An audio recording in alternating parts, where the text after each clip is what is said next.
السلام علیکم ورحمۃ اللہ وبرکاتہ۔ بسم اللہ الرحمن الرحیم۔ صدقہ فطر۔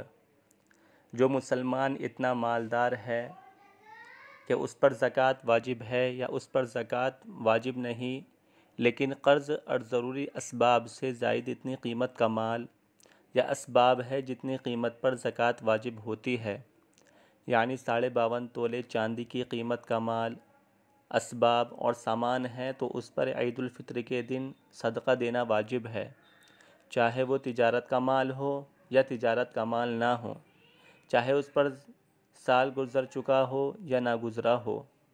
اس صدقے کو صدقہ فطر کہتے ہیں۔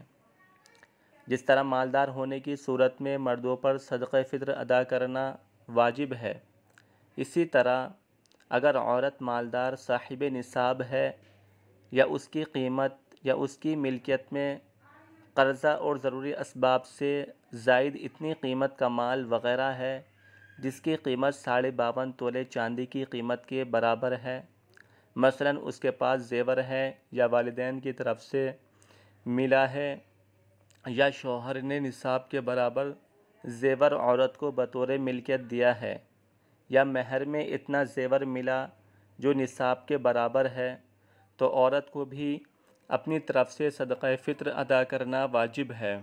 ہاں، اگر شوہر اس کی طرف سے ادا کر دے تو ادا ہو جائے گا۔ جس آدمی پر صدقہ فطر ادا کرنا واجب ہے اس کو اپنے نابالغ لڑکے اور لڑکی کی طرف سے بھی نکالنا واجب ہے۔ مالدار عورت پر اپنا صدقہ فطر ادا کرنا واجب ہے، لیکن اس پر کسی اور کی طرف سے ادا کرنا واجب نہیں، نہ بچوں کی طرف سے، نہ ماں باپ کی طرف سے، نہ شوہر کی طرف سے۔ صدقہ فطر مسلمانوں کی آپس کی ہمدردی کا کم سے کم حصہ ہے۔ اگر مالدار اتنا بھی فقیر مسکینوں کو نہیں دیتے ہیں تو ان پر خدائی قہر اترتا ہے، ان کی کمائیوں کی برکتیں ختم ہو جاتی ہیں، اللہ تعالیٰ ان کے پیچھے ایسی الجھنیں لگا دیتا ہے کہ صدقہ فطر سے کہیں زیادہ پیسہ برباد ہو جاتا ہے، اور کسی غریب کے ایک دن کے روزے کی پرواہ نہ کرنے کی سزا میں اللہ تعالیٰ کبھی کبھی برسوں تک رلاتا ہے۔ جب مالدار لوگ خوشی میں غریبوں کو شریک نہیں کرتے تو اللہ تعالیٰ ایسے مالداروں کو بھی پریشانی اور تکلیف میں شریک کر کے برابر کر دیتا ہے، پھر اس کو غریبوں کے آنسوؤں اور ہچکیوں کا احساس ہوتا ہے۔ صدقہ فطر کا مصرف وہی ہے جو زکوٰۃ کا مصرف ہے، یعنی جہاں جہاں زکوٰۃ دی جا سکتی ہے انہی جگہوں میں صدقہ فطر دینا بھی جائز ہے، اور جہاں جہاں زکوٰۃ دینا جائز نہیں ہے ان جگہوں میں صدقہ فطر دینا بھی جائز نہیں ہے۔ البتہ غریب غیر مسلم لوگوں کو صدقہ فطر دینا جائز ہے، لیکن زکوٰۃ دینا جائز نہیں۔ صدقہ فطر اور زکوٰۃ میں یہ فرق ہے۔ صدقہ فطر کے مستحق فقراء اور مساکین ہیں، لہٰذا عید کی نماز سے پہلے ادا کر دیا جائے۔ بعض لوگ یا برادری صدقہ فطر کی رقم لے کر عید کی نماز سے پہلے تقسیم نہیں کرتے، یہ طریقہ سنت کے خلاف ہے۔ فطرے کی رقم سے مسجد، مدرسہ، ہسپتال کی مشینریاں یا آفس یا راستہ وغیرہ بنانا جائز نہیں ہے۔ صدقہ فطر کس کس کی طرف سے دینا واجب ہے؟ مالدار آدمی کے لیے صدقہ فطر اپنی طرف سے بھی ادا کرنا واجب ہے، اپنی نابالغ اولاد کی طرف سے بھی اور بالغ اولاد کی طرف سے بھی، بشرطے کہ وہ فقیر ہو۔ نابالغ اولاد اگر مالدار ہو تو ان کے مال سے ادا کرے، اور اگر مالدار نہیں ہے تو اپنے مال سے ادا کرے۔ بالغ اولاد اگر مالدار ہے تو ان کی طرف سے صدقہ فطر ادا کرنا باپ پر واجب نہیں۔ ہاں، اگر باپ از خود ادا کر دے گا تو صدقہ فطر ادا ہو جائے گا۔ صدقہ فطر کس وقت واجب ہوتا ہے؟ صدقہ فطر عید الفطر کے دن کی صبح صادق طلوع ہونے کے وقت واجب ہوتا ہے۔ البتہ صدقہ فطر رمضان میں بھی ادا کرنا درست ہے، لیکن جو شخص فجر کا وقت آنے سے پہلے فوت ہو گیا یا فقیر ہو گیا تو اس پر صدقہ فطر واجب نہیں۔ جو کافر عید کے دن صبح صادق کے بعد مسلمان ہوا یا جو فقیر صبح صادق کے بعد مالدار ہوا اس پر صدقہ فطر ادا کرنا واجب نہیں۔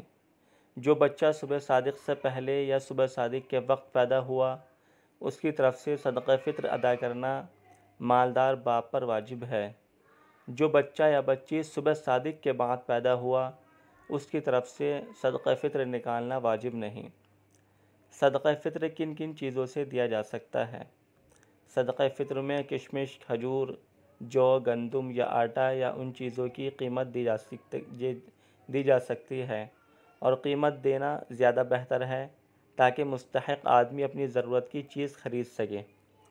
صدقہ فطر کی ادائیگی کا وقت عید الفطر کے روز عید کی نماز سے پہلے صدقہ فطر ادا کر دینا بہت زیادہ فضیلت کی بات ہے۔ عید کی نماز کے بعد بھی دیا جا سکتا ہے، لیکن عید کے دن سے زیادہ تاخیر کرنا خلاف سنت اور مکروہ ہے، پھر بھی ادا کر دینا ضروری ہے۔ اور رمضان المبارک کا چاند نظر آنے کے بعد رمضان المبارک میں بھی صدقہ فطر ادا کرنا جائز ہے۔ رمضان سے پہلے صدقہ فطر ادا نہ کریں۔ صدقہ فطر کی مقدار: کھجور 1 صاع یعنی تقریباً 3.5 کلو یا اوسط درجے کی 3.5 کلو کھجور کی قیمت دینا ہے، اور قیمت ہر سال ماہ رمضان المبارک میں مارکیٹ سے معلوم کر کے متعین کرے۔ جو 1 صاع یعنی تقریباً 3.5 کلو یا اوسط درجے کی 3.5 کلو جو کی قیمت دینا ہے۔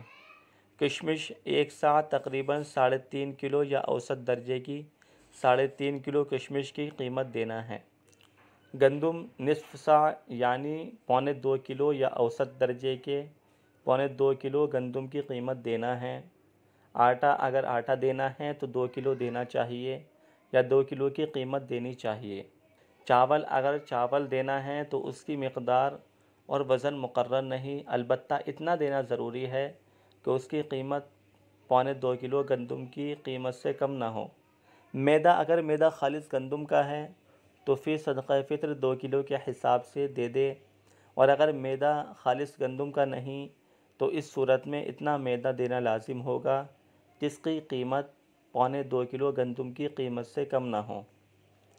کشمش، کھجور، جو اور گندم کے علاوہ اگر کسی اور چیز سے صدقہ فطر ادا کیا جائے گا تو اس کی قیمت کم سے کم 2.25 کلو گندم کی قیمت کے برابر ہونا ضروری ہے۔ ہر آدمی کو کوشش کرنی چاہیے کہ بیش قیمت چیزوں سے صدقہ فطر ادا کرے تاکہ قیامت کے دن ثواب زیادہ ملے، اور وہاں جس کے پاس ثواب زیادہ ہوگا وہ زیادہ خوش ہوگا۔ صدقہ فطر میں اجازت: اگر ایک آدمی دوسرے آدمی کی طرف سے صدقہ فطر ادا کرتا ہے تو اجازت لینا یا دینا ضروری ہے۔ اگر شوہر بیوی کی طرف سے صدقہ فطر ادا کرتا ہے تو صراحتاً اجازت لینا ضروری نہیں، کیونکہ عادتاً اجازت ہوتی ہے۔ اگر شوہر بیوی کی طرف سے زکوٰۃ ادا کر دیتا ہے تو اس میں اجازت لینا یا دینا ضروری ہے۔ بہتر ہے کہ ایک دفعہ ہمیشہ کے لیے اجازت لے لے یا اجازت دے دے تاکہ کسی قسم کا تردد باقی نہ رہے۔ ضرورت اصلیہ: رہنے کا گھر، پہننے کا کپڑا، استعمال کی گاڑی اور ضرورت کا سامان جو ہر وقت کام میں آتا ہے یا گاہے گاہے کام میں آتا ہے، سب ضرورت اور حاجت اصلیہ میں داخل ہیں۔ اگر کچھ سامان ضرورت سے زائد ہے لیکن ان چیزوں کی قیمت 52.5 تولے چاندی کی قیمت سے کم ہے تو وہ بھی حاجت اصلیہ میں داخل ہے۔ کسی کے پاس ضروری سامان سے زائد اسباب ہے لیکن وہ قرض دار ہے تو قرض کا اندازہ لگا کر اس کی قیمت کو منہا کرنے کے بعد اتنی قیمت کا سامان باقی نہیں رہتا جو 52.5 تولہ چاندی کے برابر ہو تو وہ بھی حاجت اصلیہ میں داخل ہے۔ اگر قرض کی رقم اندازے سے منہا کرنے کے بعد اتنی قیمت کا سامان باقی رہتا ہے جس کی قیمت 52.5 تولہ چاندی سے زیادہ یا برابر ہے تو اس پر صدقہ فطر ادا کرنا واجب ہے۔